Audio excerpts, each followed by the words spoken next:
Ya, Kalaupun diajukan suatu tuntutan ganti rugi ya. Ya. Jadi harus kita bedakan juga tuntutan dan gugatan ya. ya, Kira-kira undang-undang memberikan parameter apa terhadap tuntutan ganti rugi itu? Apakah hanya dengan perasaan, secara sepihak, atau memang tuntutan ini telah diatur secara konkret? Apakah kita mengikuti itu atau mengikuti parameter subjektivitas si pemohon? saya jawab. Siap. Baik, izin yang mulia. Memang saya dari tadi menggarisbawahi antara gugatan dengan tuntutan. Terminologi di KUHP itu menggunakan kata tuntutan karena dia sifatnya publik. Artinya ada aturan yang limitatif mengatur itu. Beda dengan perdata yang mulia. Perdata itu bicara ganti kerugian, bunga, dan denda. Tetapi di dalam tuntutan ganti rugi yang berkaitan dengan persoalan pra-peradilan secara normatif ada di PP 92 tahun 2015 kalau tidak salah di pasal 9 yang mulia. Ayat satunya itu mengatur tentang apabila ada yang tadi kekeliruan atau tindakan yang tidak sah dilakukan oleh penyidik berkaitan dengan penetapan tersangka dan sebagainya, dulu pasal 77 junto pasal 95, maka nilai ganti rugi itu minimal 50 juta, maksimal 100 juta. Ayat 2-nya, kalau dia mengakibatkan luka berat, maka dinaikkan. Kalau tidak salah sampai 500 juta atau berapa. Lalu ayat 3-nya, kalau mengakibatkan kematian. Jadi itu, secara limitatif ada aturannya. Tidak bisa subjektif ganti kerugian diminta oleh pihak yang saya rugi ini. Tidak, tapi mengacu ke sana. Demikian. Selain parameter yang ada di PP 92 2015 terkait dengan gugatan atau tuntutan ganti rugi, Ya. Mengenai biaya yang dikeluarkan, misalnya advokat, biaya pengacara, Ya. apakah ada aturan lain yang secara spesifik dan berkekuatan yang mengatur apakah itu bisa dipintakan tuntutan ganti rugi? Ya, ganti rugi saya mengacu tadi karena sifatnya tuntutan, jadi limitatif PP 92 2015. Tapi jika ada tuntutan menghitung, hitungannya macam-macam, material, imaterial, lalu ada penggantian biaya advokat misalnya. Khusus untuk biaya advokat yang mulia, izin, kita punya putusan MK nomor 77 tahun 2020, di mana itu ditolak permohonannya dengan pertimbangan bahwa ganti kerugian untuk mengganti biaya advokat itu tidak bisa dilakukan karena sifatnya private, hubungan antara lawyernya dengan kliennya, tidak bisa dibebankan kepada pihak lain untuk itu. Itu kalau tidak salah pertimbangan dalam putusan MK 77 tahun 2020, sehingga komponen itu tidak bisa dimasukkan dalam ganti kerugian.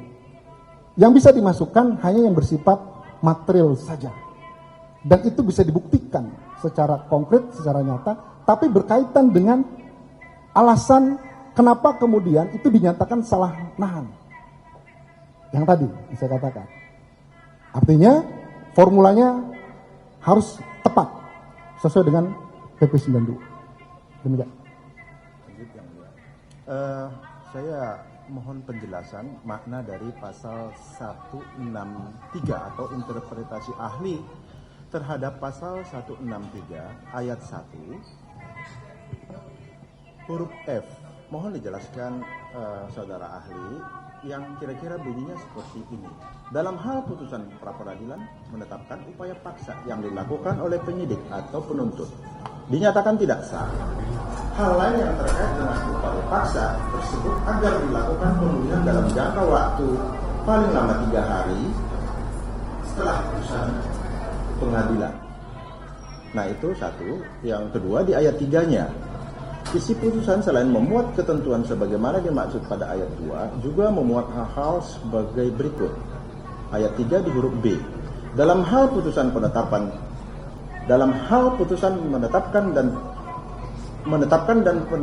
bahwa penahanan tidak sah, penyidik atau penuntut pada tahap pemeriksaan masing-masing harus segera membebaskan tersangka. Apakah ini adalah salah satu konsekuensi dari suatu putusan yang dianggap bahwa penangkapan penahanan tidak sah? Apakah ini termasuk suatu konsekuensi? Mohon dijelaskan, ahli. Baik, izin yang mulia. Saya menafsirkan begini. Dalam suatu proses penyidikan ada namanya upaya paksa, pasal 89. Artinya salah satunya adalah penetapan tersangka, nahan, nangkap, nahan, nyita, geledah, dan sebagainya. Saya katakan tadi itu tindakan satu rangkaian yang mulia. Ada satu peristiwa, contoh, ada tindakan penyidik, kemudian diperadilankan karena salah nahan, yang berkaitan dengan pelakunya bukan itu. Karena dalam perbuatan pidana yang harus dibuktikan, ini teorinya kami, ada subjek, kesalahan, bersifat menghukum, dan tindakan. Kalau subjeknya tidak terbukti, bukan dia pelakunya, artinya salah menahan, maka kemudian bukan saja orang itu harus dilepaskan demi hukum, dia punya hak untuk minta ganti rugi. Karena bukan dia orangnya, salahnya. Tapi yang kedua, ada satu kondisi begini, status tersangkanya masih on, tapi nahannya kelebihan, harusnya 20 hari, penetapan di 21 hari atau 23-nya lebih, maka demi hukum harus dibebaskan, harus dilepaskan dia. Itu maksud 163 itu. Artinya ada salah penahanan. Nah, pembebasan tersangka dalam penahanan itu menurut saya yang mulia, itu bagian dari kompensasi sebetulnya. Konsekuensi logis daripada perbuatan yang dilakukan oleh penyidik karena keliru dalam rangka menahan itu. Prosedur. Demikian. Terima kasih yang mulia. Pertanyaan kami lanjutkan. Ya. Pertanyaan pertama, mohon ahli menjelaskan tentang ganti kerugian terkait jasa advokat.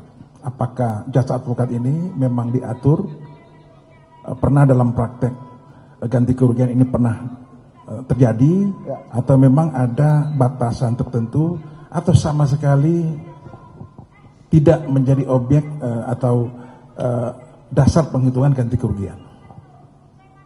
Saya jawab. Ya, baik. Menegaskan yang mulia, tadi sekilas saya singgung soal ganti kerugian yang dihitung mengganti biaya jasa advokat. Itu ada putusan MK nomor 77 tahun 2020 kalau tidak salah. Itu salah satu advokat mengajukan judicial review atau uji materi ke Mahkamah Konstitusi yang berkaitan dengan itu. Tetapi akhirnya ditolak. Salah satu pertimbangan penolakannya, kenapa itu ditolak? Karena tidak mungkin biaya penggantian advokat itu dibebankan kepada pihak lain. Karena itu hubungannya private, perdata antara klien dengan advokatnya. Ya, saya baca sekilas itu yang mulia. Sehingga jika ada alasan permohonan ganti kerugian mendalilkan mengganti biaya advokat, maka itu bertentangan dengan putusan MK itu. Ya boleh. Baik, yang mulia. Izin ahli kami bertanya selanjutnya terkait dengan ganti kerugian yang tadi sudah dijelaskan oleh ahli. Ya. Dalam hal pokok perkara yang terkait ganti kerugian, di mana beberapa upaya paksa menjelang tahap kedua dikoreksi oleh suatu keputusan pra peradilan. Misalnya, tidak sahnya penangkapan dan tidak sahnya penahanan. Akan tetapi perkara pokok ini berlanjut sampai ke pengadilan. Untuk sementara berhenti karena alasan Prapit sedang berproses. Nah, kami mohon ingin ahli menekankan tentang aspek ganti kerugian. Hubungannya dengan pokok perkara.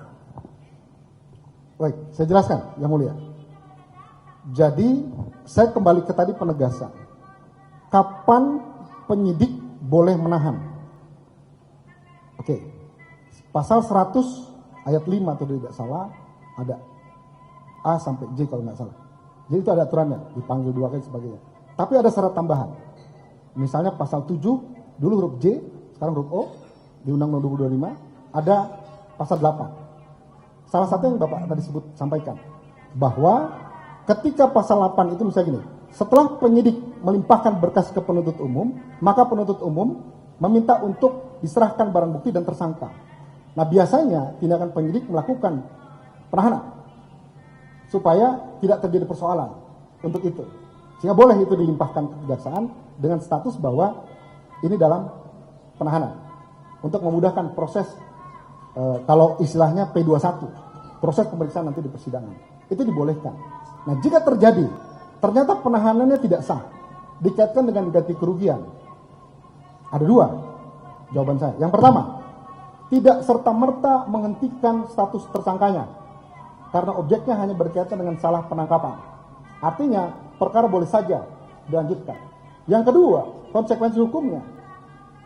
Kita lihat yang tadi aturannya tadi mulai. Alasan undang-undang, pribadi orang atau hukum. Maka seseorang itu hanya diberikan yang tadi pasal 163. Dia dibebaskan, dilepaskan dari tahanannya. Apakah punya hak untuk menuntut ganti kerugian? Menurut pendapat saya yang mulia, ganti kerugian itu hanya berkaitan dengan penahanan yang berkaitan dengan status tersangkanya. Jadi itu boleh, terang. Karena jurisprudensinya ada, seperti itu bilang. Saya lupa nomornya. Demikian. Baik, terima kasih ahli. Ya. Mohon izin kami lanjutkan yang mulia. Mohon izin ahli izin bertanya. Bagaimana pandangan ahli apabila terdapat suatu permohonan ganti kerugian terhadap sesuatu yang sifatnya masih spekulatif, asumtif dan tidak pasti? Apakah hal tersebut dapat dimintakan permohonan ganti kerugian ahli? Terima kasih. Baik. Izin yang mulia, karena perspektifnya adalah tuntutan, bukan gugatan, maka tidak boleh sifatnya potensi. Sama dengan kalau saya ilustrasikan dengan perhitungan kerugian negara. Harus jelas, pasti dan nyata, pasti jumlahnya. Menurut saya tidak boleh. Harus dibuktikan bahwa betul akibat ditahannya tidak sahnya penahanan ini, maka menimbulkan kerugian ini dan itu bisa dibuktikan. Karena ini sifat publik. Beda dengan perdata. Perdata boleh imaterial. Bahkan imaterial saja dinilai dengan uang. Demikian.